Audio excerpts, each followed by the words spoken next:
नमस्कार साथियों, कैसे हो आप सभी लोग? बढ़िया हो? चलो ठीक, उम्मीद करता हूँ बढ़िया होंगे। मैं मनीष पैरामाउंट परिवार में एक बार फिर से आप सभी का तहे दिल से हार्दिक अभिनंदन करता हूँ। साथियों, यहाँ पर हम लोग परसेंटेज टॉपिक पढ़ रहे हैं। परसेंटेज में कौन सा टाइप हम लोग पढ़ रहे हैं? परसेंटेज में हम लोग इंक्रीज्ड ना, इंक्रीज्ड और डिक्रीज्ड। इंक्रीज्ड मतलब वृद्धि और डिक्रीज्ड मतलब कमी, ये वाला टाइप कर रहे हैं ना। तो एक बार फिर से हल्का सा क्विक रिवीजन करते 5 मिनट का।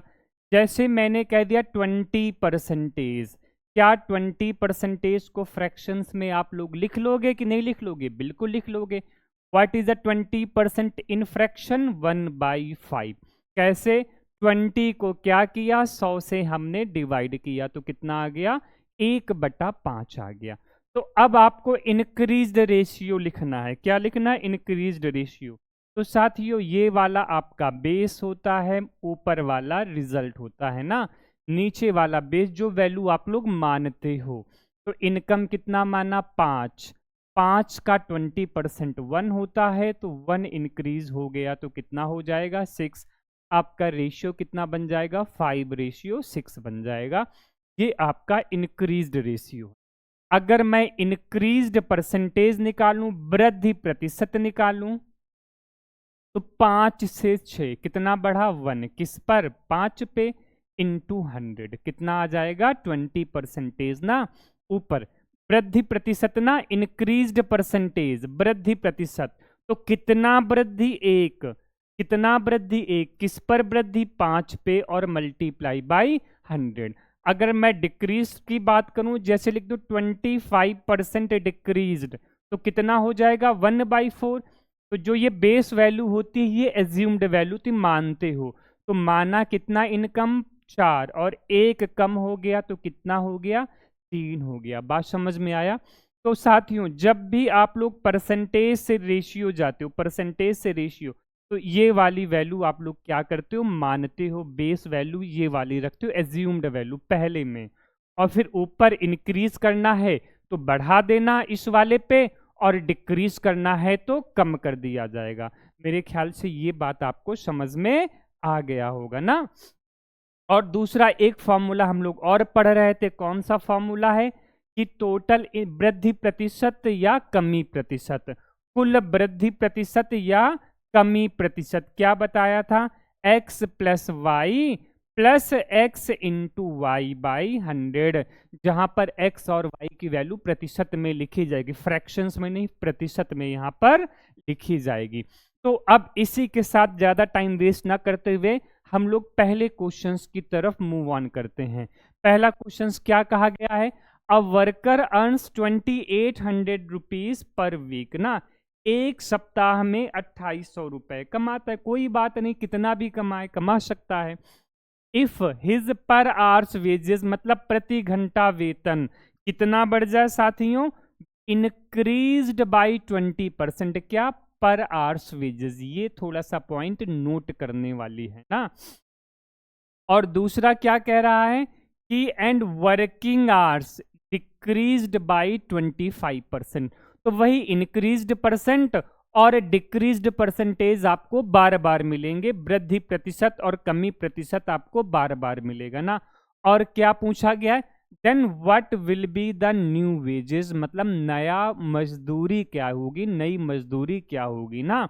तो अब परसेंटेज में देखो, परसेंटेज में पहला क्या दे रखा है? 20%, 20% की वृद्धि दे रखा है। और दूसरा दे रखा है 25% की कमी, डिक्रीज्ड बाई 25%। एक वृद्धि दिया है और दूसरा क्या दिया है? कमी दिया है। तो आप लोग तो रेशियो बड़े आराम से लिख लोगे। और साथियों, जब भी क्वेश्चंस आपको ना समझ में आए, क्वेश्चंस को 2-3 बार आराम से पढ़ लेना कि क्वेश्चंस में क्या कह रहा है, क्या दिया है, अपने आप आपको दिख जाएगा। कि यहाँ पर यदि उसका प्रति घंटा मजदूरी मतलब 1 घंटे में कितना कमाता है ना, तो प्रति घंटा मजदूरी दिया है। और दूसरा क्या दिया, उसके काम के घंटे में दूसरा क्या दिया है, समय दिया गया है। और क्या पूछा गया है, नई मजदूरी क्या होगी। तो पहले परसेंटेज के टर्म्स देखो क्या दिया है, और इसमें किसकी वैल्यू दिया है, तो इसमें प्रति घंटा मजदूरी दिया है ना, हाँ, पर आवर्स वेजेस। और दूसरा क्या दिया है, समय दिया है, टाइम दिया है। पहला पर आवर्स वेजेस और दूसरा टाइम दिया, P फॉर पर, S for hours, W for wages. तो कोई एक एग्जांपल लेते अपने आप, जैसे मैं 1-200 रुपए, कोई व्यक्ति 1 घंटे में 200 रुपए कमाता है ना, 200 रुपए कमाता है, और उसने 4 घंटे काम किए, तो बोलो टोटल कितना हो जाएगा, 1 घंटे में 200 रुपए, तो 4 घंटे में साथियों कितना होगा, 200 मल्टीप्लाई बाई 4, तो कितना हो जाएगा, 800 हो जाएगा। तो मेरे ख्याल से ये बात आपको समझ में आ रही होगी। तो यहाँ पर कुल वेतन कितना हो जाएगा, कुल वेतन कितना हो जाएगा, क्या फॉर्मूला बनेगा, यहाँ से गुने का बनेगा कि नहीं बनेगा, कि कुल वेतन बराबर प्रति घंटा मजदूरी गुने समय, द टोटल वेजेज या wages equal to per hours wages into time. तो ये भी कौन सा कॉन्सेप्ट है, मल्टीप्लाई का कॉन्सेप्ट है, और इन दोनों में क्या रिलेशंस है, मल्टीप्लाई का रिलेशंस है। तो अब हम लोग क्या किया जाए, क्वेश्चंस की तरफ मूव किया जाए ना, क्या क्या दिया है उसका रेशियो। तो देखो 20% कितना होता है फ्रैक्शन में, 20/100, 1/5 ना, तो उसका प्रति घंटा वेतन, पर आवर्स वेजेस, प्रति घंटा वेतन कितना माना, 5 माना, 1 बढ़ गया तो कितना हो जाएगा, 6 ना। ये वाली वैल्यू जो नीचे बेस वाली वैल्यू होती है ना, ये मानने वाली, और ये वाली वैल्यू इंक्रीज या डिक्रीज। बात समझ में आया, तो मेरे ख्याल से आ गया होगा ना। अब देखो जरा, पर आवर्स वेजेस 5 माना पहले, अब कितना हुआ, 6 हुआ। इसका मतलब क्या है, पहले प्रति घंटे 5 रुपए लेता था, अब 5 से बढ़कर प्रति घंटे कितना रुपए ले रहा है, 6 रुपए ले रहा है। अब अगला दिया 25%, 25% कितना होता है फ्रैक्शन में, 1/4, कितना होगा साथियों, 1/4 होगा ना।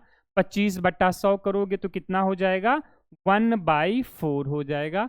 25% डिक्रीज, नीचे का सिंबल ऐसे डिक्रीज के लिए बना। तो बोलो टाइम का रेशियो कितना हो जाएगा, समय का कितना हो जाएगा, कितना समय मानेंगे, 4 समय माना, 1 कम हो गया, तो अब कितना है, 3। इसका मतलब है पहले 4 घंटे काम करता था, अब कितना घंटे काम कर रहा है, 3 घंटे काम कर रहा है ना।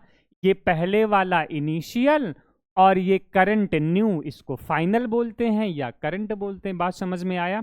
और क्या पूछा गया, वेजेस में चेंजेस, क्या पूछा गया है, वेजेस में चेंजेस। तो ध्यान देना साथियों, क्या पूछा गया, कुल मजदूरी क्या होगी, नई मजदूरी क्या होगी। तो यहां पर ध्यान देना, यहां पर प्रति घंटा वेतन और समय, इन दोनों की सहायता से with the help assist of per hours wages and time we will find the ratio of wages. हम लोग क्या करेंगे, वेतन का अनुपात ज्ञात करेंगे ना, इन दोनों की सहायता से, प्रति घंटा और समय। तो अब बोलो जरा, इसमें क्या रिलेशन है, मल्टीप्लाई का है कि नहीं है, कि 1 घंटे में 5 रुपए लेता था, अब कितना कर रहा है, 4 घंटे काम कर रहा है, तो कुल कितना रुपए लेगा, 5 को 4 से मल्टीप्लाई कर देंगे। और यहां पर इसी प्रकार 6 को किससे मल्टीप्लाई कर देंगे, 3 से, तो 500 को 20, 36 18 ना, और 2 से काट देंगे तो कितना आ जाएगा, 10:9 आ जाएगा, 10:9 आ जाएगा ना। अब देखो साथियों ध्यान देना, अब यहां पर क्या दिया है, वैल्यू बताना। A worker earns 2800 rupees per week, मतलब एक सप्ताह में कितना कमाता है, 2800 रुपए कमाता है। अच्छा क्या पूछा गया, then what will be the new wages. तो अब देखो कहीं बीच में दिनों की तो बात की नहीं गई ना, पूछा गया नया वेजेस। अगर कहता what will be the new wages of 1 days, तो फिर क्या करते हैं, इसको पहले एक दिन में कन्वर्ट करते, एक सप्ताह मतलब 7 दिन, बट ऐसा तो कुछ नहीं कहा गया है। पूछा गया नया वेतन कितना होगा, तो वही एक सप्ताह का नया वेतन कब होगा। तो ये पहले वाला है और ये क्या है, नया वाला। तो यहां पर कौन सी वैल्यू दी गई, इंडिविजुअल वैल्यू दी गई है ना, 10। 10 की वैल्यू कितना है साथियों, 2800 है। तो 0 से 0 1 की वैल्यू कितना आ गया, 280। तो नया वेतन कितना, 9 की वैल्यू 280 मल्टीप्लाई बाई 9, 0 मल्टीप्लाई कर देंगे 2520, आपका आ जाएगा ऑप्शन नंबर ए। मेरे ख्याल से ये बात आपको समझ में आ गई होगी ना। तो ये हम लोगों ने किससे सॉल्व किया है, रेशियो से सॉल्व किया।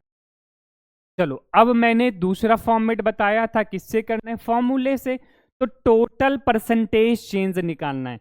टोटल परसेंटेज चेंज क्या होगा, क्या फॉर्मूला बताया था, x plus Y plus x into Y by 100, x plus Y plus x into Y by 100 ना।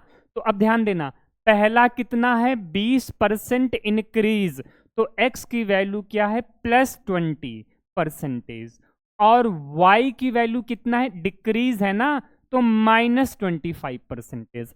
x बराबर 20 और y बराबर -25 आप लोग साथियों लिख लोगे, तो क्वेश्चंस क्या हो जाएगा, रख करके सॉल्व करेंगे।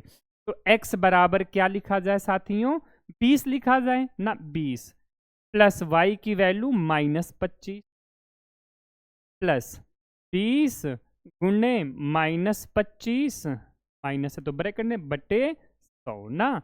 तो देखो 20 में से 5 जाएंगे, क्या बचेगा, -5, क्या बचेगा, -5। अब प्लस माइनस क्या होगा, ये वाला प्लस और ये वाला माइनस, प्लस माइनस क्या हो जाएगा, माइनस ना। अब देखो 20 25 100 पचम 25, क्या आ जाएगा, -5, और -5 क्या आ गया, 10%, -10%, और माइनस क्या रिप्रेजेंट कर रहा है, 10% की कमी हो गई ना। कितनी कमी हो गई, 10% की कमी हो गई ना।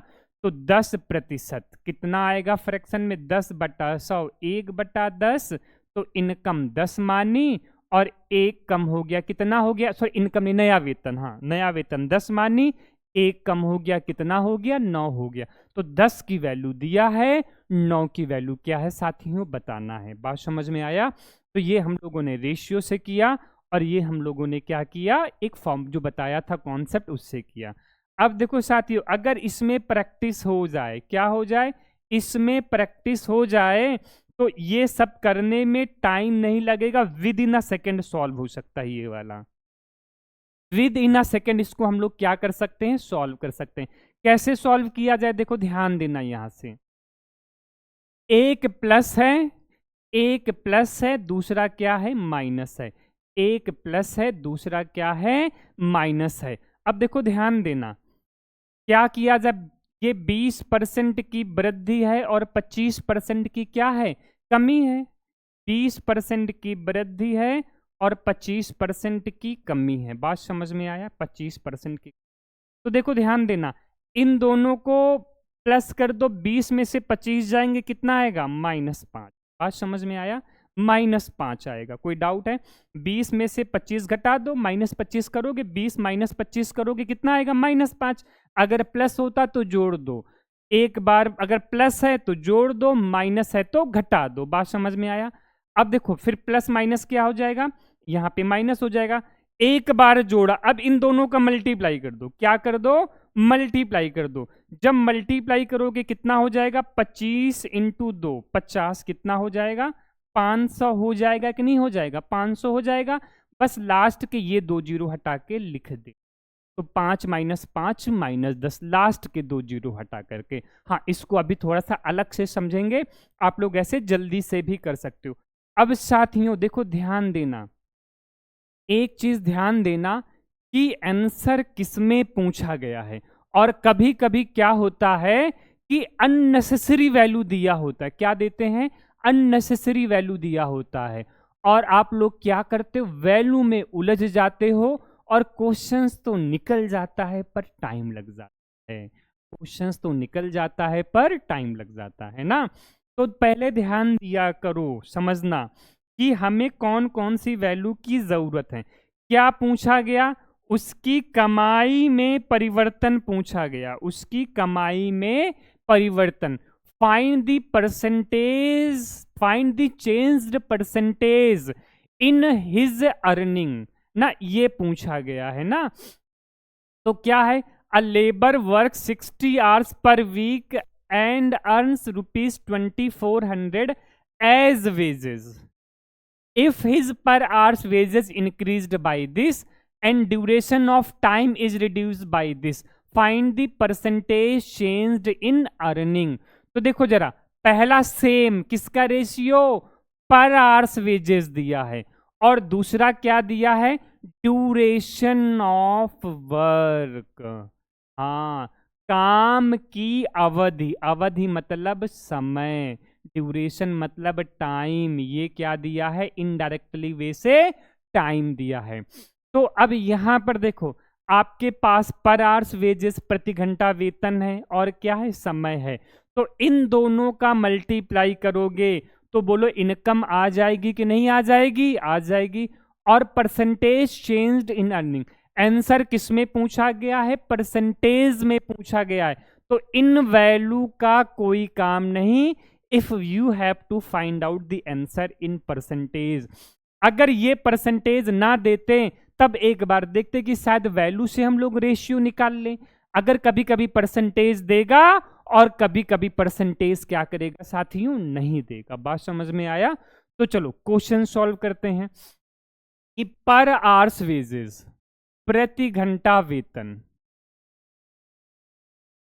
प्रति घंटा वेतन कितना? और वाह, 57 होल 1/7 परसेंटेज कितना हो? अब साथियों देखो, ध्यान देना, इसके पहले मैंने एक बेसिक फ्रैक्शंस की वीडियो डाली है, एक बार उस फ्रैक्शंस को जरूर देख लेना कि बड़े से बड़े फ्रैक्शंस को आराम से हम लोग क्या करें, कैसे जल्दी से सॉल्व कर सके ना। तो अगर 7 हो, देखो साथियों, बाई 7 मिल जाए तो जनरली वो 1/7 का होता है या फिर 1/14 का होता है। अगर आपको पता है 1/7 कितना होता है? 14 सही 2/7 ना। तो करीब करीब देखो, 14 चौको 56, कितने गुना गया? 4 गुना।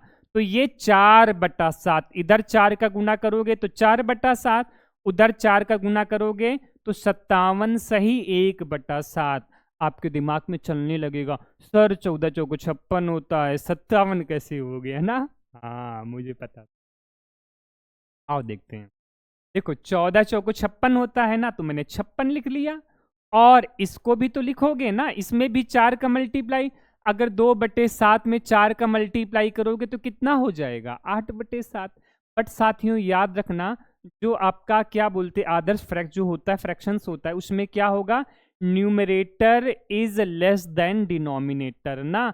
Numerator is less than denominator, अंश हर से छोटा होना चाहिए। और यहाँ पर अंश हर से क्या है? बड़ा है। तो 56, 8/7 को 1 सही 1/7 लिख सकते हैं। और बीच में क्या होता है? प्लस होता है ना, 56 प्लस 8/7, तो 56 प्लस 1 सही 1/7, तो 56 1 57, 57 सही 1/7 इज अ 4/7। बात समझ में आया कि नहीं आया? या तो फिर प्रॉपर सॉल्व करो, इनका मल्टीप्लाई करो और मल्टीप्लाई करके एक जोड़ो। नो, तो 57 इंटू 7 करोगे तो कितना हो जाएगा? 7 7 49, 7 35, तो मतलब हो जाएगा 399 ना। 300 सॉरी 499, 499। हाँ नहीं सॉरी, 7 35, 7 399, छोटी सी हो जाता है 399 ना। और एक जोड़ दोगे कितना हो जाएगा? 400/7 परसेंटेज का मतलब बाई 100 कितना आ जाएगा? 4/7 हो जाएगा। परसेंटेज में 100 से डिवाइड करना ना भूलना। अब दूसरा परसेंटेज कितना दिया है? 12.5 परसेंटेज। 12.5 कितना होता है? 1/8 होता है ना। तो चलो अब सॉल्व करते हैं।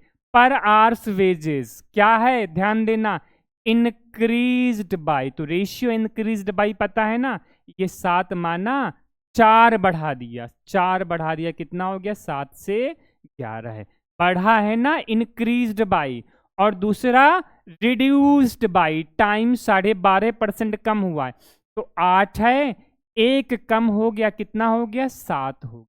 और इसमें क्या रिलेशन है साथियों, मल्टीप्लाई करना भी समझाया गया है, तो कितना हो जाएगा 7 इंटू 8 और 7 इंटू 11, बात समझ में आया। तो 7 से 7 कैंसिल, 8 से 11 है।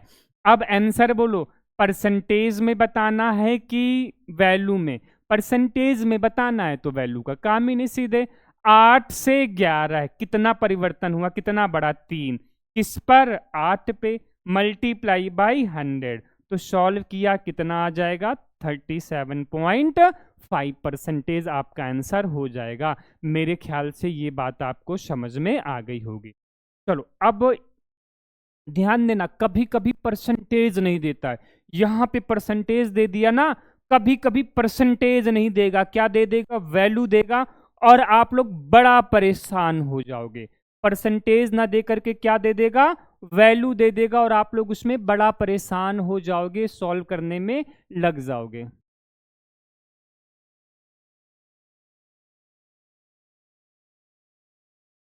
चलो क्वेश्चंस किया जाए, कितना है,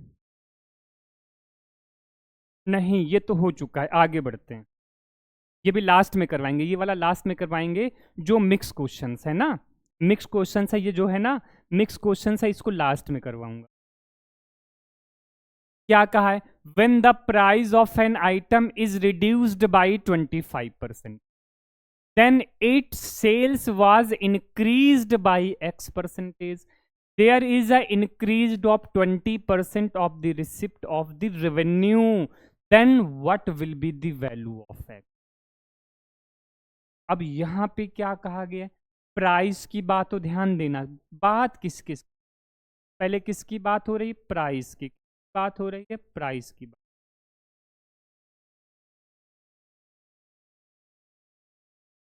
किसकी बात हो रही, प्राइस की।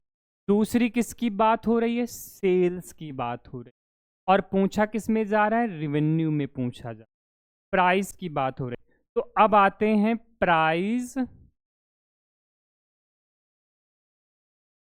सेल्स और रेवेन्यू, इन तीनों में क्या रिलेशन, अलग अलग, प्राइस सेल्स और रेवेन्यू।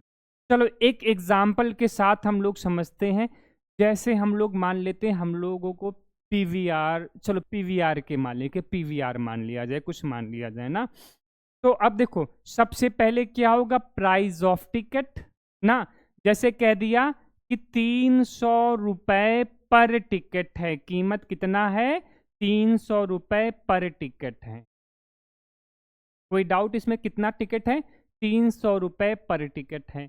और देखो ध्यान देना आगे, किसकी बात हो रही, सेल्स की, बिक्री की बात हो रही, सेल्स मतलब बिक्री, और रेवेन्यू को राजस्व लिखा है, हाँ रेवेन्यू मतलब राजस्व। तो और मान लिया कि 5 टिकट की बिक्री हुई है ना, कितना रुपए है 300 रुपए पर टिकट है, कितना टिकट बचे हैं 5 टिकट की सेल हुई है, 5 टिकट की क्या हुई है, सेल हुई है ना। तो ये बता दो रिवेन्यू कितना इकट्ठा हो जाएगा, तो रिवेन्यू बराबर क्या होता है रिवेन्यू, तो देखो एक टिकट की कीमत 300 रुपए है, तो 5 टिकट की कीमत क्या 300 मल्टीप्लाई बाई 5 होगा कि नहीं होगा, तो बताओ राजस्व बराबर रिवेन्यू बराबर क्या होगा, प्राइस इंटू सेल, राजस्व बराबर कीमत गुणे बिक्री, या फिर टोटल बराबर राजस्व बराबर P plus S plus P into S by 100, P into S by 100। बोलो बात समझ में आया मेरे, ये तो रेशियो से या तो किससे, फॉर्मूले से। चलो पहले रेशियो से किया जाए, तो रेशियो में क्या कहा गया है, किसी वस्तु की कीमत कितना 25% क्या होता है फ्रैक्शन में 25/100, दैट इज 1/4। तो प्राइस कीमत कितना 4 से क्या हुआ है, रिड्यूस वन रिड्यूस्ड बाई, तो 4 से 3 कितना, 4 से कितना हो गया, 3 हो गया। अब पूछा गया है कि sales was increased by x percentage, अभी छोड़ दो, sales was reduced by x percentage, और रिवेन्यू राजस्व, बिक्री कितना, सॉरी राजस्व कितना, 20% की वृद्धि, 20% 1/5, मतलब राजस्व 5 से कितना हो गया, 6 हो गया, राजस्व 5 से हमारा 6 हो गया ना। तो बोलो यहाँ तक किसी कोई डाउट है? तो हम लोगों ने प्राइस, सेल्स और रेवेन्यू का जो रेशियो निकालना था निकाल लिया। अब देखो, प्राइस का दिया है और रेवेन्यू का, कीमत का दिया है और राजस्व का दिया है, सेल्स का बताना है।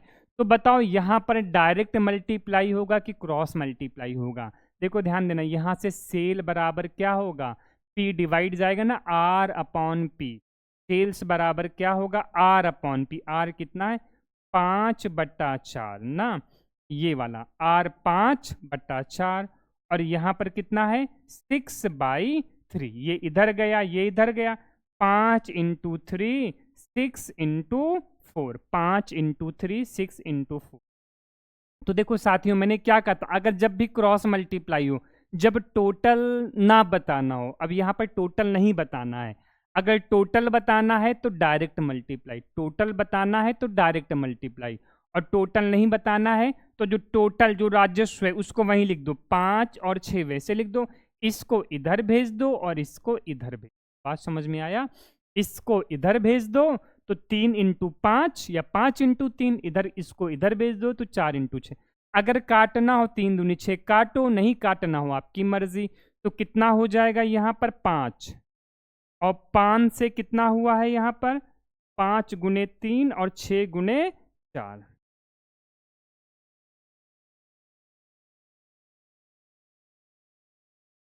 तो 5 से कितना हुआ है 8 हुआ है, 5 से कितना हुआ है 8 हुआ है ना। तो क्या पूछा गया है, sales was increased by x percentage, मतलब वृद्धि प्रतिशत बताना है।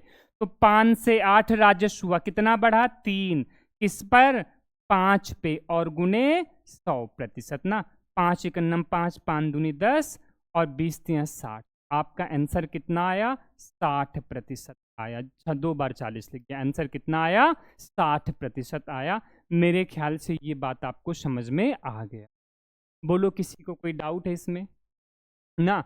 तो क्या कहा गया, किसका दिया, price of item was reduced by 25%, 25%, 1/4, तो क्या रिड्यूस्ड है ना, तो 4 से कितना हो जाएगा साथियों 3 हो जाएगा। दूसरा कितना है 20% इंक्रीज्ड राजस्व में ना, तो 20% 1/5, 5 से 6, और क्रॉस मल्टीप्लाई और सॉल्व कर लिया। अब यहां से मैंने क्या कहा था, फॉर्मूले से भी करते हो।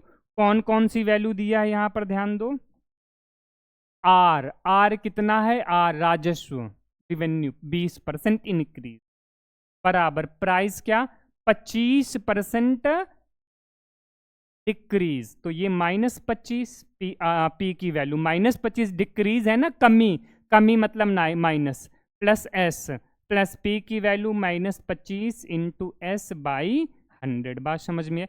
इसको इधर ले आओ, तो 20 माइनस है बराबर किधर आएगा प्लस का 25, बराबर S plus minus minus, plus minus क्या हो जाएगा साथियों माइनस, और 25 चौको कितना आ जाएगा 100, तो कितना हो जाएगा -S/4। 20 और 25 जोड़ो कितना हो जाएगा, जब आप लोग 20 और 25 जोड़ोगे कितना हो जाएगा 65, बराबर 4 × 4, 4 में से 1 S गया, तो कितना हो जाएगा 3S/4। बात समझ में आया? तो 20 की वैल्यू कितना हुआ, कहीं गलती कर दिया, 4 × 4, 4 में से 1 S गया, 3S/4। फिर से एक बार देखते हैं कि there is increase of 20% in revenue, तो ये 20% है, और price -25 plus 20 plus -25 into S/100, ठीक है, 25 चौको 100 हुआ, ये इधर आ जाए, अच्छा गलत जोड़ दिया था ना, 20 और 25 कितना होता है साथियों 45, तभी गड़बड़ा गया था, मैंने कहा आंसर कैसे गलत आ गया ऐसे ना। चलो 3 से काटो कितना हो गया 15 ना, तो एस की वैल्यू 15 चौको 60, मतलब कितना आया सेल्स में 60% की वृद्धि। आंसर प्लस में तो वृद्धि, माइनस में तो माइनस कमी ना। चलो अब हम लोग आगे बढ़ते हैं। अब देखो जरा ध्यान देना। अच्छा कभी कभी आप लोगों को पता, जैसे कह दिया ये मैंने वर्ग बना दिया ना, वर्ग। अगर आपको जगह खरीदना है, आपको प्लेस परचेस खरीदना है, तो आप लोग क्या करोगे, एकदम लंबाई और चौड़ाई आपस में क्या हो, बराबर हो। जैसे ये लेंथ हो और ये क्या हो, ब्रेथ हो ना, तो लंबाई और चौड़ाई आपस में क्या हो, बराबर हो ना, और एकदम सीधे सीधे हो, 90 डिग्री पर हो ना। तो अब इसका एरिया क्या होता है, तो आपने एरिया बता दिया लंबाई गुने चौड़ाई। अगर बराबर है लंबाई और चौड़ाई, ए और ए है, तो क्या बन जाएगा, स्क्वायर। अगर मैंने 20 से डिवाइड कर दिया तो ये क्या हो जाएगा, ट्रायंगल, आधा हो जाएगा। बात समझ में आया। 1/2 बेस इंटू हाइट, आप लोग ट्रायंगल का फॉर्मूला पढ़ते। तो अब साथियों देखो ध्यान देना, यहां पर किसके बारे में बात किया गया, आयत के बारे में बात किया। तो आयत का क्षेत्रफल पूछा किस में गया है, find the changed in the area, changed percentage in the area ना, क्षेत्रफल में कितना परिवर्तन है। तो आयत का क्षेत्रफल बराबर क्या होता है, एरिया बराबर क्या होगा, एरिया बराबर होता है लेंथ मतलब लंबाई इंटू ब्रेथ मतलब चौड़ाई। एरिया बराबर लेंथ इंटू ब्रेथ, लंबाई गुणे चौड़ाई। अब देखो क्या दिया है, the length of rectangle is increased by this and breadth is decreased by this, find the changed in the area. तो साथियों आपको मैं पता है दो दो कॉन्सेप्ट क्यों सिखाता चलता हूं, इसलिए कभी कभी क्वेश्चंस हमारे रेशियो में आसान होते हैं और कभी कभी क्वेश्चंस किस में आसान हो जाते हैं, जो एक्स टोटल बराबर x plus Y plus x into Y by 100, उसमें आसान हो जाता है। अगर परसेंटेज की वैल्यू पूरी पूरी दिया, फ्रैक्शंस वाले में जनरली ना आता हो, जैसे 13% 11%, तो फॉर्मूले से आसान हो जाता है। अदरवाइज अगर इनको जोड़ोगे और माइनस करोगे तो इसमें क्या लग जाएगा, टाइम। और एग्जाम में क्या होता है साथियों, टाइम लिमिट होता है, तो आपको समय पे रहते हुए क्या करना पड़ता है, सॉल्व करना पड़ता है ना। तो चलो 62 होल 1/2 कितना होता है, ये होता है 5/8 ना। जैसे 0.5 लगा है तो बताया था 12.5 है, 12.5 का मतलब कितना होता है 1/8। तो कितने गुना गए हैं, करीब 5 गुना गए हैं। कितने गुना गए हैं, करीब 5 गुना गए। तो 12.5 कितना होता है, गलत लिख गया था 1/8, तो 62.5 कितना हो जाएगा साथियों, 5/8 हो जाएगा ना, 12 पंचे 60, 5/8। और 7 होल 9/13 कितना होता है, बाई 13 है, तो ये 1/13 होगा ना। अब पहला देखो इंक्रीज्ड बाई वृद्धि और दूसरा क्या है, डिक्रीज्ड बाई कमी। ध्यान देना, पहला इंक्रीज्ड और दूसरा डिक्रीज्ड बाई, पहले लंबाई बढ़ जाती है और चौड़ाई कम हो जाती है, ये बात याद रखना। तो चलो लंबाई का रेशियो बोलो कितना होगा, लंबाई का रेशियो कितना माना 8, 5 बढ़ गया तो 8 5 कितना हो गया, 13 हो गया। और चौड़ाई की बात किया जाए कितना माना 13 है, एक कम हो गया तो कितना हो गया 12, 13 माना, एक कम हो गया साथियों, कितना हो गया 12 हो गया। तो क्षेत्रफल बराबर क्या होगा, लंबाई गुने चौड़ाई। तो मल्टीप्लाई करो, 8 गुने 13 है और 12 गुने 13, तो 13 से 13 कैंसिल हो गया ना, 13 से 13 कैंसिल। और फिर आगे देखा जाए 4 से काट दो, 4 दूनी 8, 4 तें 12, 2 से 3 हुआ, कितना बढ़ा 1, किस पर बढ़ा 2 पर, गुने 100, सॉल्व किया कितना आया 50%, ऑप्शन नंबर सी आ गया। मेरे ख्याल से ये क्वेश्चंस आपको समझ में आ गया होगा। चलो आगे बढ़ते अगले क्वेश्चंस की तरफ। क्या कहा गया, वर्ग, फिर वही वर्ग आ गया, वर्ग का क्षेत्रफल। वर्ग का क्षेत्रफल क्या होता है, what is the area of square, that is अ भुजा का वर्ग, साइड स्क्वायर, भुजा स्क्वायर, या फिर इंग्लिश में बोल दोगे साइड स्क्वायर ना। कह रहा है the side of square is increased by 37%, 37 whole by 1/2। फिर ये 1/2 मिला है तो कितना हो जाएगा 3/8। वर्ग की भुजा, साइड भुजा कितना बढ़ गया है 3/8 बढ़ गया, भुजा 3/8 बढ़ गया। तो कितना माना जाए वर्ग की भुजा 8, 3 बढ़ गया तो 8 और 3 11 हो गया। मेरे ख्याल से बात समझ में आ गया होगा ना, समझ में आ गया होगा। तो अब बताओ किस में परिवर्तन पूछा गया, क्षेत्रफल में, एरिया में चेंज पूछा गया क्षेत्रफल में। तो कैसे निकालोगे, क्या होगा क्षेत्रफल बराबर क्या होता है भुजा का वर्ग ना, तो यहाँ 8 का वर्ग और इधर 11 का वर्ग। तो 8 का स्क्वायर साथियों कितना होगा, 8 का स्क्वायर होगा 64 और 11 का स्क्वायर कितना हो जाएगा 121। बात समझ में आया, 8 का वर्ग होगा 64 और 11 का वर्ग होगा 121। अब निकालना जाए कितना हो जाएगा, तो 64 से 121 हुआ तो कितना बढ़ गया, माइनस कर दो। तो 11 में से 4 जाएंगे, 7 4 11 और 57 ना, बाई 64 मल्टीप्लाई बाई 100। बात समझ में आया, तो ये आपका आंसर हो जाएगा। बट इसको सॉल्व करने, अरे वाह सभी ऑप्शंस पास, चलो कोई बात नहीं। तो क्या हो जाएगा आंसर, क्या हो जाएगा 57/100, सॉरी 5700/64। एक बार 4 से डिवाइड कर दिया जाए तो 4 से डिवाइड करो, नीचे कितना आ जाएगा 60, ऊपर करो 4 1 9 4 1 5 7 4 चौको 16 1 17 है ना, 0 4 दूनी 8 4 पंचे 20 ना, तो 1425 डिवाइड बाई 60। तो 16 अट्ठे कितना होता है, 16 अट्ठे 128, 128 ना कितना है 142। तो माइनस कर दो, 8 4 12, यहाँ कितना हो गया 1 हो गया ना, 3 में 2 गया 1। अब कितना बचा 5 ना, अब 16 नवैया कितना होता है 100,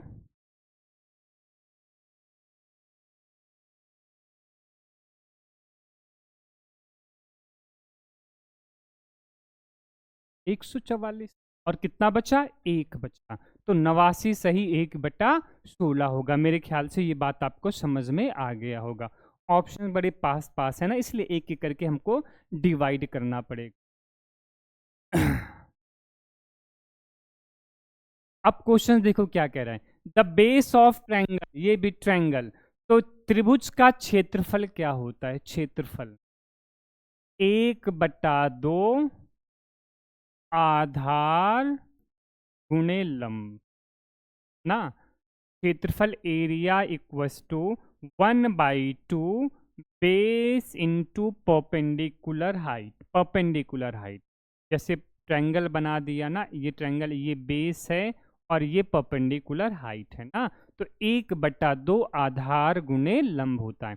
अब देखो साथियों, देखो एक बात ध्यान देना, जब भी आप लोग रेशियो एरिया रेशियो निकालते हो या फिर परसेंटेज निकालते हो, जैसे मैं बात करूं सर्किल की, तो सर्किल का एरिया कितना होता है, वृत्त का क्षेत्रफल πr² होता है, इसका वृत्त का क्षेत्रफल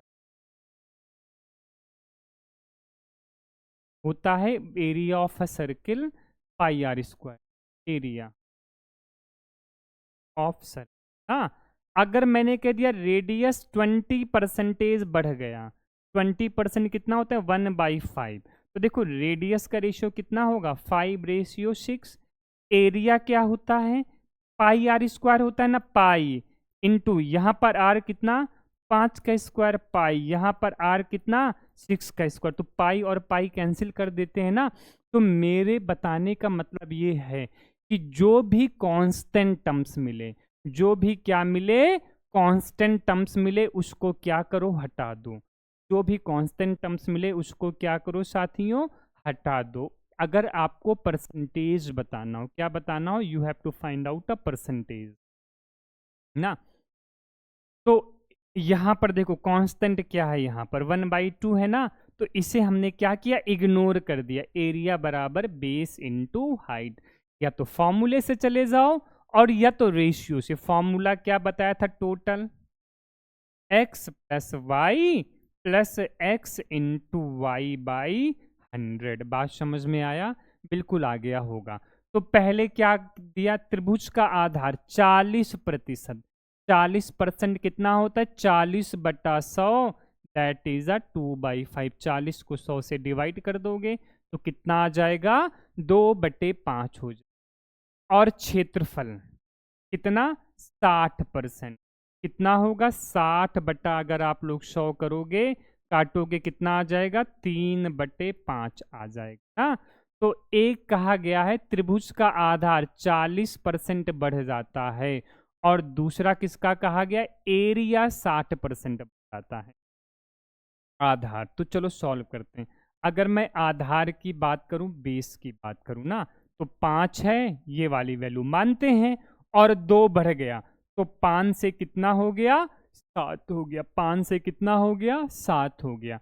अगर मैं एरिया की बात करूं, किसकी बात करूं, एरिया की बात करूं, तो कितना क्षेत्रफल की बात करूं, तो 5 है, 3 बढ़ गया, क्या हो गया, 8 हो गया। और हमें किस में बताना है, हाइट में बताना है, ऊंचाई में बताना, ऊंचाई में। तो एरिया बराबर 1/2 को हटा दिया, 1/2 बेस इंटू हाइट, आधार गुणे लंब। एरिया बराबर क्या होता है, base into height. 1/2 constant terms हटा दिया ना, तो यहां पर हाइट बराबर क्या होगा, A/H। हाइट बराबर क्या होगा, सॉरी ऊंचाई बराबर क्या होगा, A/B ना, A/B। H बराबर क्या होगा, A, ये कहाँ जाएगा, डिवाइड में जाएगा कि नहीं आ जाएगा। तो यहाँ पर रिलेशंस किसका है, डिवाइड का है। तो साथियों बताया था, जब भी रिलेशंस डिवाइड का टोटल ये ना क्रॉस मल्टीप्लाई ऐसे कर दो, तो यहाँ कितना हो जाएगा, 5 और 8 वैसे लिखा रहने दिया, 7 इधर आ गया इंटू 7, और 5 उधर चला गया इंटू 5। मेरे ख्याल से बात समझ में आ गया होगा ना। तो या तो फिर डिवाइड से करोगे, तो एरिया कितना, हाइट कितना होगा, एरिया अपॉन बेस, तो 5/5। यहां पर एरिया 8/7, यहाँ 5/5, यहाँ पर 8/7। तो 5 से 5 कट गया, कितना आ जाएगा, 7 इधर चला जाएगा, 7:8। तो देखो 5 से 5 कट गया, 7 से 8। 7 से 8 कितना बढ़ा, 1 किस पर, 7 पे गुणे 100। आंसर कितना होगा, 14.28 या 14.29% लगभग। मेरे ख्याल से ये बात आपको समझ में आ गई होगी। अगर आप लोगों को प्रॉपर करना हो, सॉरी फॉर्मूले से करना हो, तो यहां पर टोटल कितना दिया, टोटल कितना दिया है, 60। टोटल कितना दिया है, 60। टोटल कितना दिया है, 60 बराबर आधार कितना बढ़ा है, आधार 40%। ऊंचाई बताना है, प्लस वाई, सॉरी आधार दिया है कितना, 40% इंटू वाई बाई 100। तो क्या ये सॉल्व हो जाएगा कि नहीं सॉल्व हो जाएगा, बिल्कुल सॉल्व हो जाएगा। चलो सॉल्व करते हैं और जल्दी से इसका आंसर बताते हैं, इसका आंसर क्या होगा। तो 40 को हम लोग इधर ले आए, 40 को हम लोग क्या करें, इधर ले आए ना। तो 60 माइनस 40 की y बच गया, और प्लस देखो 0 0, 2 दूनी 4, 2 पच्चे 10, तो कितना बचा, 2y/5 बचा। 60 में से 40 घटा दो, 60 में से 40 घटा दो 20 बराबर 5 एकन्नम 5 2, 7y/5। तो ये मल्टीप्लाई में y की वैल्यू, तो ये 5 मल्टीप्लाई में जाएगा 20 के साथ, और 7 कहाँ जाएगा, डिवाइड में, 100/7। 100/7 मतलब 14.29%। मेरे ख्याल से ये बात आपको समझ में आ गई होगी। चलो अब हम लोग अगले क्वेश्चंस की तरफ मूव ऑन करते हैं। यदि वृत्त का क्षेत्रफल 21% बढ़ा दिया जाए, वृत्त का क्षेत्रफल कितना साथियों बढ़ा दिया जाए, 21% बढ़ा दिया जाए, तो इसके त्रिज्या में कितने प्रतिशत की वृद्धि हो, सॉल्व किया जाए। अब वृत्त का क्षेत्रफल एरिया ऑफ सर्किल, अभी हल्का सा आपको समझाया था ना, वृत्त का क्षेत्रफल क्या होता है, पाई आर स्क्वायर। क्या होता है, पाई आर स्क्वायर। साथियों आपको आंसर परसेंटेज में बताना है ना, परसेंटेज में बताना है तो क्या कहा गया था, कांस्टेंट टर्म्स हटा दो। तो यहां पर वृत्त का क्षेत्रफल क्या लेंगे, आर स्क्वायर। अब वृत्त का क्षेत्रफल 21% बढ़ा दिया। 21% कितना, 21/100, नहीं डिवाइड हो रहा है, कोई बात नहीं। तो कितना माना क्षेत्रफल, 100 बढ़ा है ना, तो 21 बढ़ गया, 100 है, 21 बढ़ गया, तो कितना हो गया, 121 हो गया ना। तो क्षेत्रफल ये हो गया, क्षेत्रफल मतलब आर, क्षेत्रफल मतलब आर स्क्वायर, क्षेत्रफल मतलब क्या होता है, आर स्क्वायर। अब साथियों चल एक चीज आप बताना, जैसे आर स्क्वायर की वैल्यू जैसे मान लो 4 दिया है ना, तो आर की वैल्यू कितना हो जाएगा, रूट लग जाएगा ना, स्क्वायर हटेगा क्या लग जाएगा, रूट। तो आर की वैल्यू √4 कितना होगा, 2 होता है कि नहीं होता है, बिल्कुल। जैसे आर स्क्वायर बराबर जैसे मान लो 100 दिया है, तो आर बराबर क्या होगा, √100, मतलब √100 किसका स्क्वायर है, 10 है। तो देखो आर स्क्वायर बराबर यहाँ 100 है, और यहाँ पर आर स्क्वायर बराबर 121 है, तो यहाँ से सॉल्व कर लो। तो आर कितना हो जाएगा, आर कितना हो जाएगा, जल्दी से देखो, 100 किसका स्क्वायर है, आर स्क्वायर बराबर 100, तो आर बराबर √100, तो आर की वैल्यू 10, तो ये 10 का स्क्वायर है। 121 किसका स्क्वायर है, 121 बोलो किसका वर्ग है, ये आपका 11 का, तो √121 11 है। तो 10 से 11 कितना बढ़ा, 21 पर 10 multiply by 100, answer is 10%, option number C. मेरे ख्याल से आप समझ में आ गया होगा। अगर साथियों एक बात बता, अगर कभी कभी आप लोग जिद्दिया जाते हो, सर ये x + y से क्यों नहीं लगेगा, मेरा मन है उससे सॉल्व करने का ना। देखो सॉल्व करने के बहुत तरीके होते हैं। तो मैंने क्या कहा था, टोटल एरिया बराबर, अब वृत्त का क्षेत्रफल आर स्क्वायर होता है ना, आर स्क्वायर मतलब आर इंटू आर। तो यहां पर फॉर्मूला बनेगा R+R इंटू आर बाई 100, ये बनेगा कि नहीं बनेगा ना। एरिया कितना बढ़ा है, 21% बराबर R+R 2R plus r square by 100।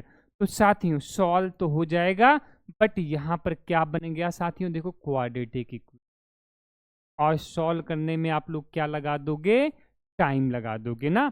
तो इसीलिए इसमें मुझे लगता है कि सबसे बढ़िया तरीका इसमें रेशियो मेथड जाता है। इससे हम लोग क्या करते हैं, क्वेश्चन थोड़ा सा जल्दी हो जाता है ना। क्योंकि देखो क्वेश्चन सॉल्व करना है तो नो डाउट सॉल्व हो जाएगा, किसी से जल्दी और किसी से देर में, बट क्वेश्चंस को क्या करना है, टाइम रहते हुए पूरा करना है। जैसे एक बात बताना, जैसे मैं बड़ा एग्जांपल दिया करता हूँ क्लास में, जब भी कहता हूँ जैसे आप लोगों को जॉब करना है, तो जॉब किस में, क्या आपको जैसे आप कहीं पे सेलेक्ट होते हो, किसी सरकारी नौकरी के पद पे आपका चयन होता है, तो क्या आपको ये टाइप सवाल करवाए जाएंगे क्या, कि बेटा आओ बुक्स खोलो, क्या क्या पढ़ा है आपने, आपसे पूछा जाए, क्या ऐसा है, ऐसा बिल्कुल नहीं होगा। तो ये टाइम में रहते हुए एग्जाम क्यों लेते हैं। अच्छा ये बताओ, जैसे वहां पे आपको कोई टास्क दिया जाएगा, कोई वर्क दिया जाएगा, वर्क तो सब लोग कर लेंगे ना, कुछ लोग समय रहते हुए कर देंगे, या तो कुछ लोग आराम से करते रहे। बात समझ में आया। तो किसकी प्रायोरिटी हम लोग ज्यादा देंगे, जो समय रहते हुए कार्य को क्या करे, पूरा करे ना। तो इसीलिए आपको दोनों कॉन्सेप्ट पता होना चाहिए, और किस कॉन्सेप्ट से जल्दी लगेगा, इतने क्वेश्चंस की प्रैक्टिस कर ली गई है क्लास को मिलाकर। मेरे ख्याल से आपको ये बात समझ में आ गई होगी। चलो आगे बढ़ते हैं, अगला क्वेश्चन। तो अब ये क्वेश्चंस बनता है कोण में, कोण की बात किया जाए। अगर मैं शंकु की बात करूं, सिलेंडर का बेलन का तीसरा हिस्सा होता है, तो जब मेंसुरेशंस के बारे में डिस्कशन करेंगे तब अच्छे से समझाएंगे ना। तो देखो जैसे मान लिया ये आपका क्या है, रेडियस है ना, और ये आपकी हाइट है, ऊंचाई, और ये क्या है, स्लैंट हाइट, तिर्यक ऊंचाई। स्लैंट हाइट, इसको एल से रिप्रेजेंट करते हैं। तो अगर मैं ट्रायंगल की बात करूँ, ये 90 डिग्री है, ये आर है, ये क्या है, एच है, तो ये वाला क्या हो जाएगा, जिसको आप लोग बोलते हो हाइपोटेन्यूज। क्या होगा कि under root h square plus r square होगा कि नहीं होगा ना।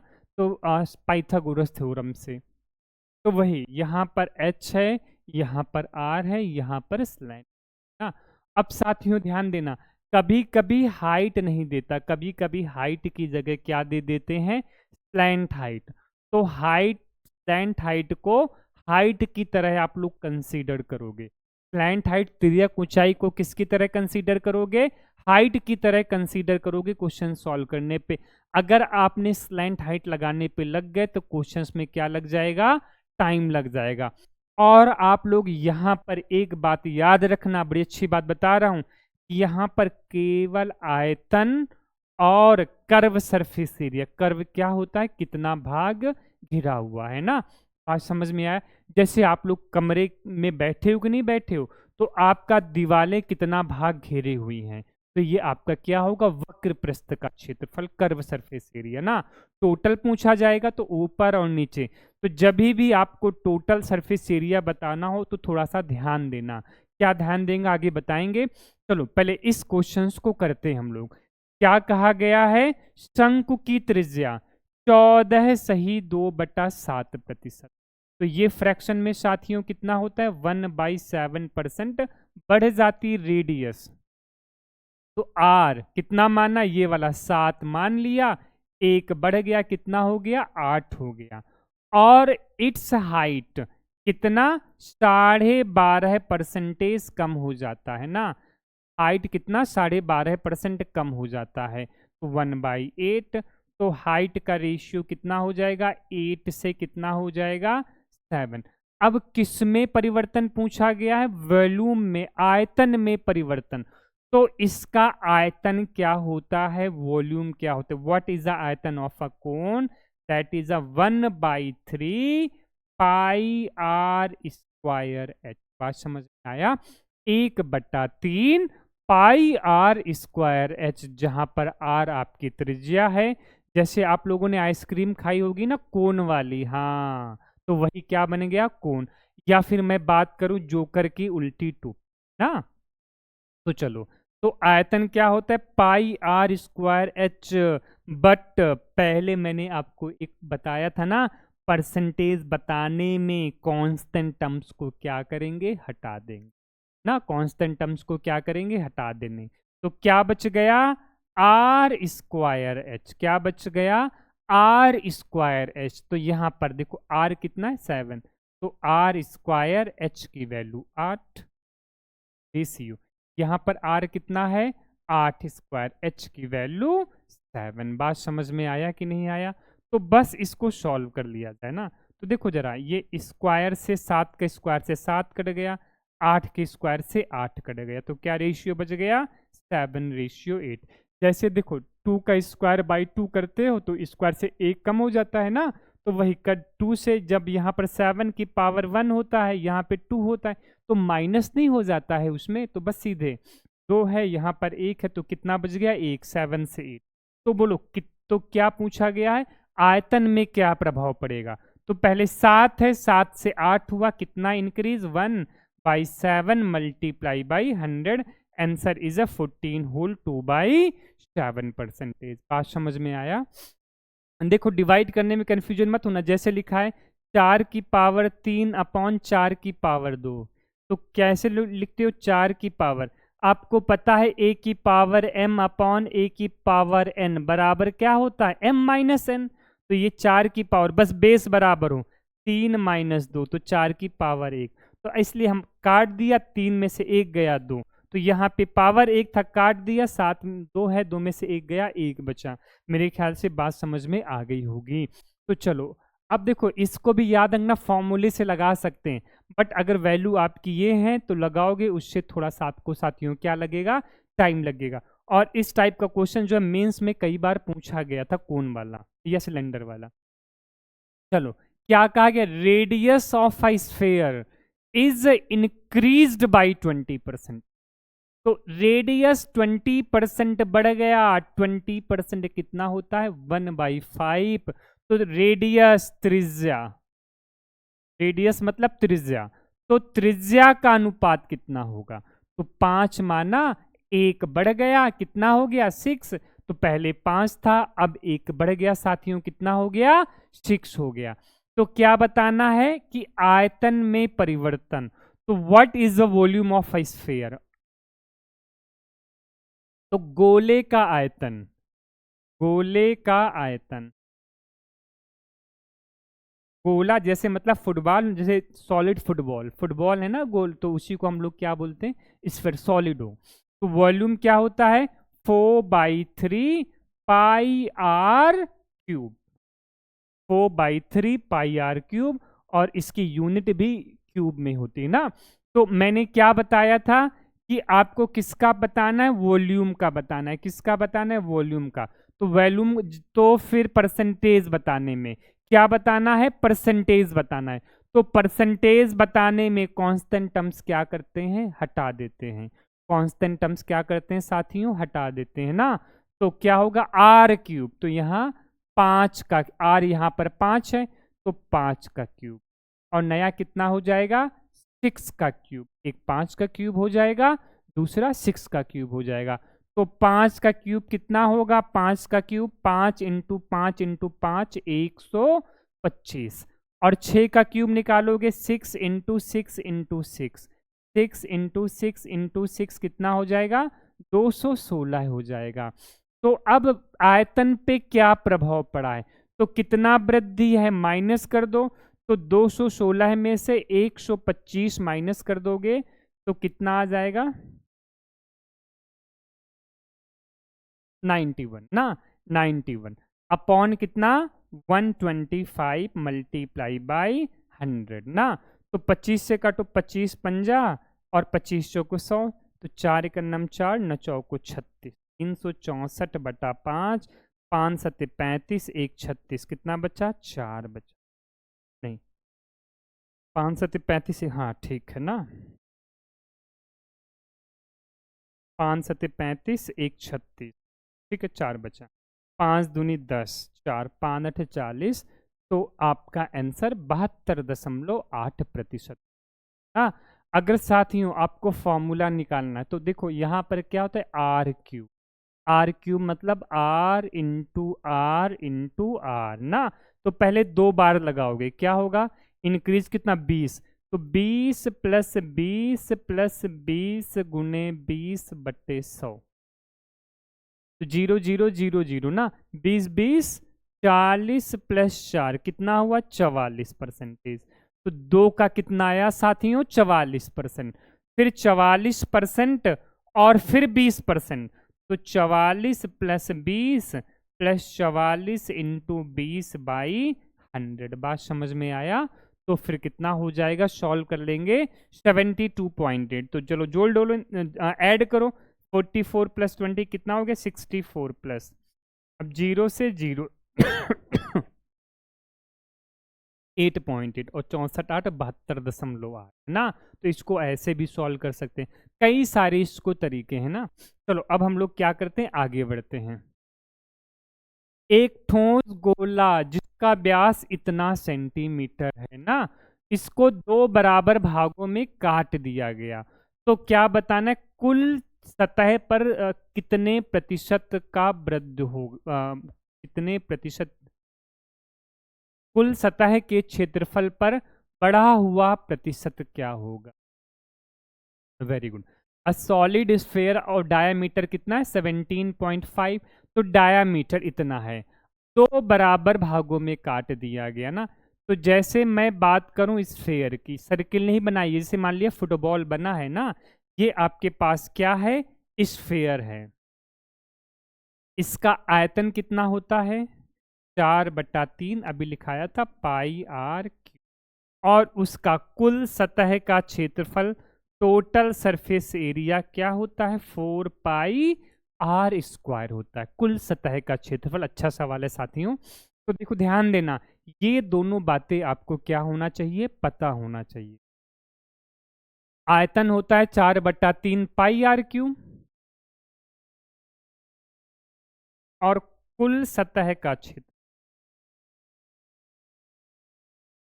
4 पाई आर स्क्वायर होता है ना। अब देखो यहां से ध्यान देना, अगर कह दिया कि अगर मैंने इसको 2 बराबर भागों में काट दिया, जैसे क्या हुआ साथियों, जैसे मान लिया एग्जाम्पल के लिए एक ग्लास है मेरे पास, समझना ये क्या है, ग्लास है। अब इसको मैंने बीच से काट दिया, बीच से क्या किया, काट दिया, तो एक पार्ट अलग दूसरा पार्ट अलग। ऐसी समझना जैसे मेरे पास आप लोगों ने आलू प्याज तो खूब काटे होंगे ना, तो चेक करना, जैसे आपके पास प्याज है तो प्याज का कुल सतह का क्षेत्रफल कितना हो जाएगा, 4 पाई आर स्क्वायर। कुल सतह क्या होगा, जैसे ग्लास इसके चारों तरफ ये वाला ये वाला ये जो टोटल चारों तरफ है ना, जो ये वाला पार्ट है ये वाला, तो ये क्या होगा, कुल सतह का क्षेत्रफल होगा ना। अगर मैंने इसको बीच से ऐसे काट दिया तो टोटल 4 पाई आर स्क्वायर, तो ऊपर वाला क्या बचेगा, 2 पाई आर स्क्वायर, और नीचे वाला भी क्या बचेगा, 2 पाई आर स्क्वायर। बात समझ में आया कि नहीं आया। किंतु देखो ध्यान देना, आपने ऐसे तो काट दिया, इसको थोड़ा सा अलग, दूसरा पहला पार्ट दोनों पार्टों को अलग किया, तो ऊपर तो बन जाएगा और नीचे क्या बचेगा कि नहीं बचेगा, एक कटोरे की आकृति, सॉलिड कटोरा ना, एक कटोरे की तरह बन जाएगा। तो देखो ऊपर तो कवर होगा और नीचे क्या सर्किल होगा कि नहीं होगा, बिल्कुल होगा। जब काट दिया तो ऊपर 2 पाई आर स्क्वायर, एक नीचे का भी क्या बच जाएगा, पाई आर स्क्वायर बच जाएगा, नीचे भी क्या बन जाएगा, सर्किल बन जाएगा। तो अगर मैं अर्धगोले की बात करूं, ऐसे करके आपका अर्धगोला बनेगा ना, अर्धगोला बनेगा, तो ये वाला जो पार्ट होगा ये क्या होगा, 2 पाई आर स्क्वायर, कौन सा पार्ट, ये वाला पार्ट, और एक नीचे सर्किल बनेगा, इसका क्या होगा, पाई आर स्क्वायर। तो टोटल कितना हो जाएगा, 3 पाई आर स्क्वायर ना। इसका एक अर्धगोले का, एक हेमिस्फेयर का टोटल सरफेस एरिया, एक गोला 2 बराबर भागों में काट दिया तो 2 अर्धगोले बन गए। तो एक का 3 पाई आर स्क्वायर, दूसरे का भी क्या होगा, 3 पाई आर स्क्वायर, तो टोटल कितना हो जाएगा, 6 पाई आर स्क्वायर काटने के बाद। अब आंसर क्या बताना है, परसेंटेज में क्या बताया, वैल्यू को धड़ाम मारो, वैल्यू से हमारा कोई मतलब नहीं। बात समझ में आया। तो अब देखो ध्यान देना, पहले कितना था total surface area, 4 pi r square, 2 बराबर भागों में काट दिया तो कितना बच गया, 6 पाई आर स्क्वायर। अब देखो यहाँ पे मैंने टोटल कांस्टेंट टर्म्स लिया है, क्यों लिया है, क्योंकि दोनों तरफ क्या होंगे, ये अलग अलग होंगे। अब देखो जरा, आर स्क्वायर कट जाएगा क्योंकि रेडियस आपकी सबकी सेम होगी। सर देखो यहाँ पर अगर टोटल स्फीयर रेडियस ये वाली भी और ये दोनों रेडियस एक ही होगी, तो यहाँ पर ये वाली रेडियस, यहाँ पर ये सभी आपस में क्या होंगे, बराबर होंगे। पाई से पाई काट दिया, सॉरी पाई से पाई काट दिया, 2 2 जा 4, 2 3 जा 6, तो 2 से 3, 1/2 इंटू 100, 2 से 3 कितना बढ़ा, 1 बढ़ा, किस पर बढ़ा, 2 पर, और मल्टीप्लाई बाई 100, आंसर कितना आ गया, 50% आ गया। मेरे ख्याल से ये बातें आपको समझ में आ गई होंगी। चलो अगले क्वेश्चंस की तरफ मूव ऑन करते हैं। वाह, ये भी बड़ा प्यारा सवाल। अब ये सवाल देख करके तो बचपन की यादें ताजा हो गई हम लोग ना। अच्छा ये बताओ, कितने लोग बचपन में कभी अपने मम्मी पापा के साथ या फैमिली के साथ किसी नदी किनारे गए हैं, बचपन में याद रखना, नदी किनारे गए हैं और नदियों में क्या किया है, खूब बालू हमने क्या किया, इकट्ठा किया ना। नदियों में क्या किया है, खूब बालू इकट्ठा किया, और बालू इकट्ठा करने के बाद कभी कभी सर्किल बनाते हैं, कभी घर बनाते हैं, कभी कुछ बनाते हैं, ऐसे करके तोड़ तोड़ करके बनाते हैं कि नहीं बनाते हैं। चलो जैसे ध्यान देना, जैसे मेरे पास ये बालू का ढेर है, हाँ बालू है, मैंने बढ़िया उसको क्या किया, गोले में बढ़िया से बदल लिया, बढ़िया से बना लिया गोला, बढ़िया से ऐसे फुटबॉल की तरह स्टोन्स बढ़िया से ना। और फिर मैंने क्या किया, इसको इसको मैंने क्या किया, तोड़ दिया, इसको मैंने हटा दिया, इसको मैंने क्या किया, हटा दिया। अब हटाने के बाद क्या किया, इसी मिट्टी के 3 गोले बना दिए, 3 अलग अलग गोले बना दिए, ये अलग और ये अलग, 3 अलग अलग गोले बना। तो अब साथियों एक चीज बात ध्यान रखना, अगर इन तीनों को अगर मैं फिर से जोड़ दूंगा, इन तीनों को फिर से जोड़ दूंगा तो यही इतना ही मिल जाएगा कि नहीं मिल जाएगा, अगर मैंने सिर्फ गोला बना दिया। तो याद रखना, स्ट्रक्चर्स बदलने पे उनके आयतन पे कोई परिवर्तन नहीं होता, आयतन उतना ही रहेगा। बात समझ में आए? क्या चेंज हो जाएगा, सरफेस एरिया चेंज हो जाएगा और सब कुछ चेंज हो सकता है, बट ये जो वॉल्यूम है, अगर जब तक कोई सामग्री बर्बाद नहीं हुई है, कितने भी टुकड़ों में बनाओ तो आपका क्या होगा, अगर आप इन तीनों टुकड़ों को फिर जोड़ोगे तो यही टुकड़ा मिल जाएगा। बात समझ में आया? तो इसके आयतन में कोई परिवर्तन नहीं होगा, आपका आंसर क्या होगा, डी होगा। या तो फिर आप लोग क्या करो, क्वेश्चंस को एक एक करके सॉल्व करो कि 3 ठोस गोले जिनकी त्रिज्याएं इतनी है, इन तीनों को पिघलाकर एक ठोस गोले में बदल दिया गया और उसके आयतन में परिवर्तन याद करो। तो कभी कभी एग्जाम में देखना ऐसे क्वेश्चंस 1-2 मिल जाएंगे जो आप लोग देखोगे, टिक मार करके चल आगे बढ़ जाओगे, और अगर इसको सॉल्व करने की कोशिश किया तो फिर सवाल तो सॉल्व हो जाएगा, बट फिर यही है होगा। चलो अब आज का बड़ा प्यारा सवाल अब हम लोग करते हैं। अभी तक हम लोगों ने बहुत सारे क्वेश्चंस किए, अब कुछ जर्नल सवाल हम लोग कर लेते हैं। जैसे एक्सपेंस प्राइस कंजम्पशंस के थे, एक अभी जो पहले सवाल हम लोगों ने देखा था शायद उसको मैं करवा चुका हूं पहले, इसीलिए थोड़ा सा मैंने उसको स्किप कर दिया था ना, वीडियो 1 में डाला है उसको मैंने। यहाँ पर क्या पढ़ो जल्दी इस question, every month a man consume कितना, 25 किलोग्राम राइस, कोई बात नहीं हो रही, वाओ 25 किलोग्राम चावल खाता है, समझना बड़े प्यार से क्वेश्चंस। और 9 किलोग्राम वीट मतलब गेहूं खाता, WHEAT गेहूं, 9 किलोग्राम गेहूं और 25 किलोग्राम क्या खाता है, चावल खाता। अब आगे क्या कह रहा है, चावल की कीमत मान लिया R है, कितना है, the price of rice is 20%,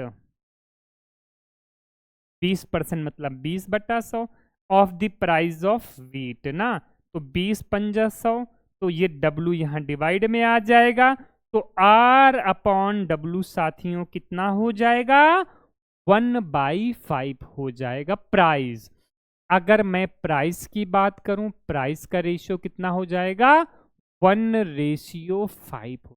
देखो प्राइस का रेशियो कितना हो गया, 1:5, और ये क्या हो गया, कंजम्पशंस का रेशियो हो गया। देखो यहाँ पर सब दिया है, कंजम्पशंस अलग अलग और प्राइस अलग अलग, और एक्सपेंस खर्च बराबर क्या होता है, प्राइस इनटू कंजम्पशंस।